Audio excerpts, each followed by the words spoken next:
发起疯狂加趴数的关税战，要求美国晶片本土制造，不断的要求台积电妥协，把国防部改成战争部，修改法条，强制将性别改成2元，要求企业取消 DEI 政策。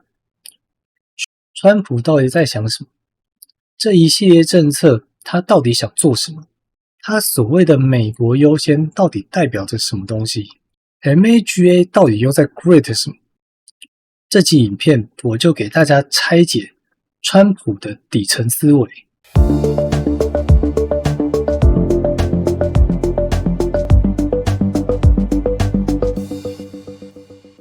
大家好，我是 RC。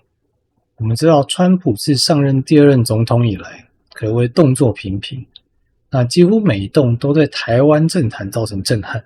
那我个人最惨痛的经验，莫过于他在4月的时候发布对等关税政策，然后呢，宣布对台湾课税 32%， 然后呢，因为他发布的时间刚好遇到台湾的春假连假，所以造成礼拜一，也就是4月7号一开盘直接跌停，我的多头部位全部被迫断头。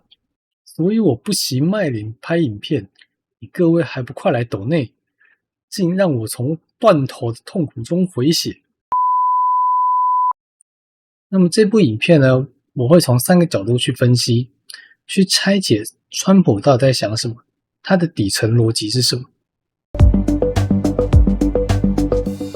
首先，川普在真正得势之前，传统的政治精英圈子非常讨厌这个人，然后把他排挤在主流圈子外。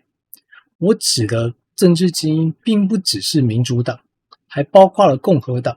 大体上来说，经过传统政治训练的人都很讨厌他，也因此塑造出了他的反建制倾向。那么他用他的经历，然后呢，用直率、简单甚至有点粗鄙的语言呢，来去号召那些同样被政治精英给排除在外的普通人们，来号召这些人支持他，塑造出普通人对抗美国腐败的政治精英的史诗感。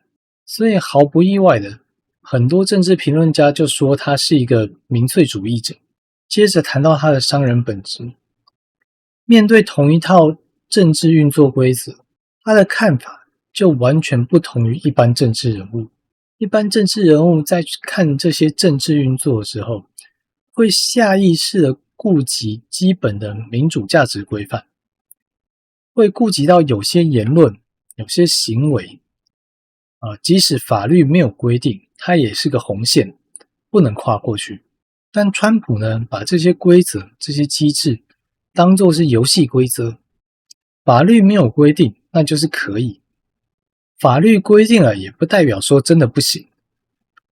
所以呢，他会做出很多破坏政治互信，或者是破坏民主规范的行为。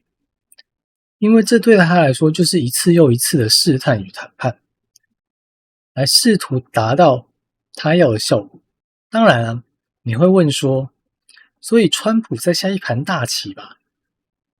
我认为不是，我认为他是会设定目标，一个直觉大胆的目标，然后呢，他会试着借由谈判的表演去达成。那跟政治表演一样，都是表演，只是方向跟手法不一样。川普可能不是精明的操盘者，但是呢，他是老练有执行力的商人。川普会多方尝试，每次都做一些调整，有时候甚至连目标都会做出调整，所以他言辞会经常反复，而且会前后矛盾。这就像交易员，你的目标是获利，但是你并不会拘泥于一种方法，而且你不但熟知很多堪用的策略，还会借由对市场试单，了解市场现况，来去调整你的策略。接下来我们就来谈谈川普对美国定位的看法。那我一共分成对内跟对外2个部分，我们就先来讲跟台湾息息相关对外的部分。川普主张美国优先，他一上任就签署了行政命令，然后呢，把美国退出了世界卫生组织 WHO。没多久，他又声称要退出北约。所以一开始，有人以为川普的美国优先是孤立主义，也就是说，你们玩你们的，我顾好我自己就好。但是呢，很快大家就发现不是，因为什么？他接下来就向全世界发动对等关税，关税数字就像菜市场喊价一样，几十趴、几十趴的喊。再次强调，我的部位因为这样被断头，非常非常不爽啊！川普做出这些震动国际的行动，理由是非常一致的，就是美国吃亏了，美国要拿回属于自己的那份蛋糕。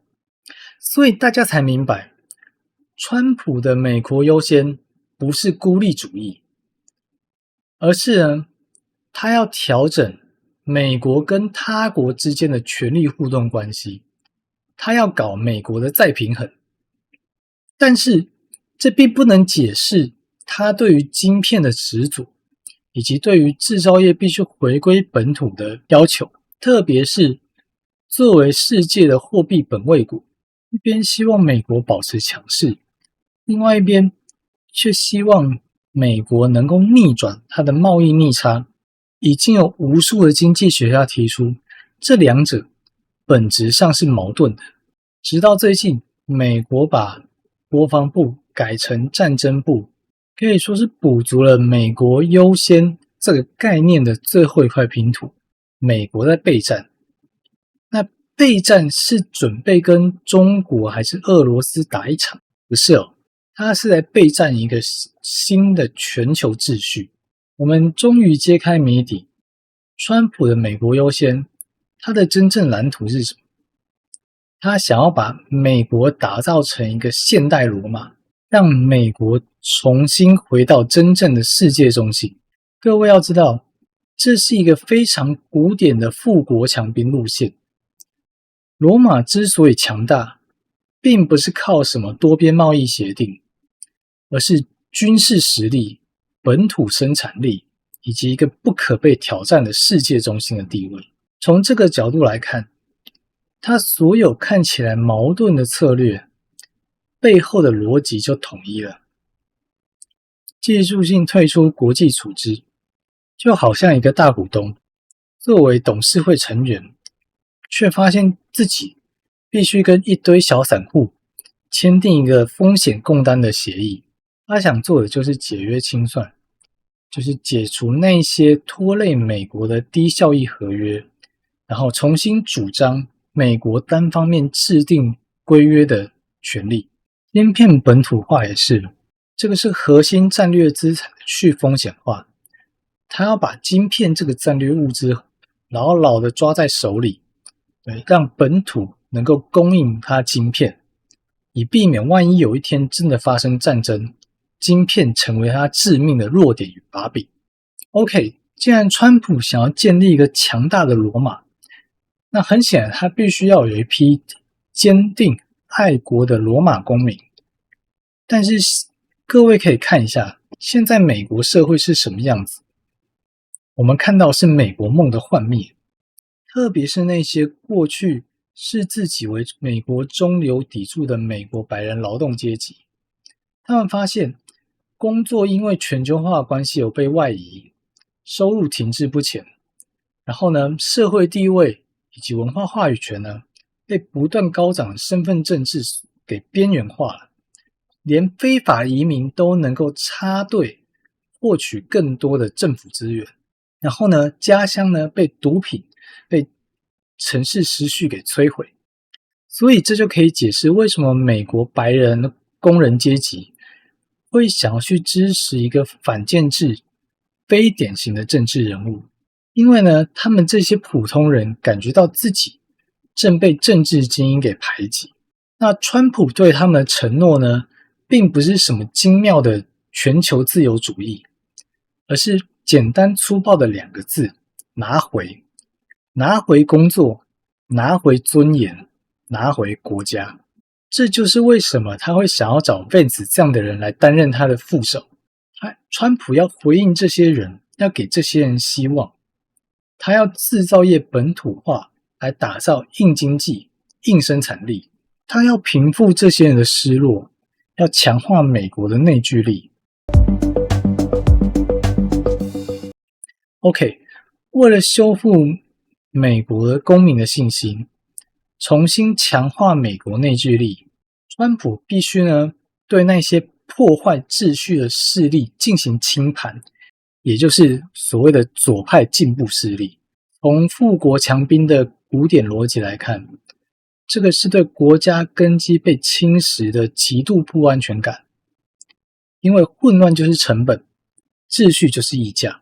首先就是一个国家，如果它内部的秩序连最基本的治安都没有办法维护，大城市充斥的游民还有毒品，那在任何一家企业经营上就很像内部控制的失败，你连员工都管不好了，那你要如何说服股东说你的公司是稳健赚钱的呢？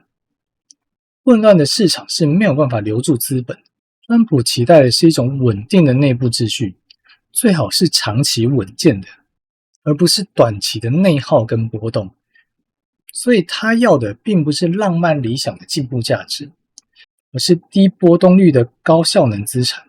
那些无法收拾的政治乱象，对他而言就是必须要整理的负资产。再接下来是身份政治，对于价值的裂解。这是他对 DEI 政策以及多元性别议题如此反对的底层逻辑。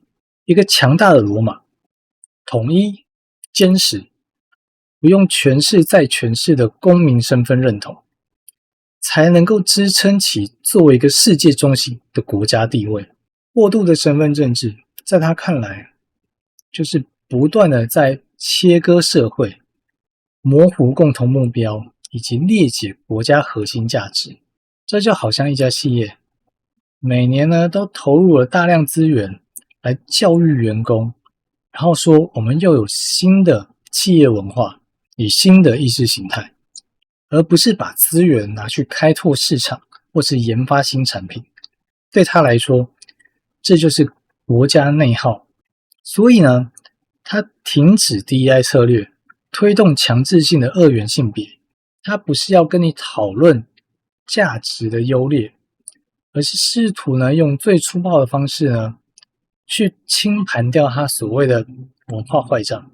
他要重新建立一个绩效至上、单一标准的平等价值。那回到备战角度来讲，当你面对战争时，别人炮火不会因为你的性别而伤害豁免，那你的装备也不会因为性别而自动减重 50%。 所以他所准备的战争并不只是对外的地位之战，还有对内的秩序之战。他必须先在国内清盘他所谓的坏账，也就是所有左派意识形态，然后呢才能让美国以一个坚实、纯粹、强大的面貌去执行他的美国世界中心化的蓝图，来实现当代罗马的梦想。While America is under invasion from within, we're under invasion from within. No different than a foreign enemy, but more difficult in many ways because they don't wear uniform. 好，最后总结一下。首先，我并不认为川普是一个精明的大棋手，他是一个心怀大目标，而且会去多方尝试的执行者。他的核心愿景就是美国的富国强兵之路，来实现当代罗马的梦想。整个川普现象可以浓缩成一个悖论。对外来说，他用最市场化、最去规则化的谈判手段来追求美国中心化；对内来说，他却是用最反市场化、最单一化的手段来追求内部秩序。以政治角度来说，这做法是极有可能内外树敌而一败涂地的。那到底是先成功让美国飞天呢，还是会先导致美国大崩盘呢？我不知道最终的答案。如果你有从我的影片获取一些洞见，想听更多 R 系的谬言，欢迎订阅、按赞、开启小铃铛，抖内支持一个被川普断头的男人。好，我们下次见。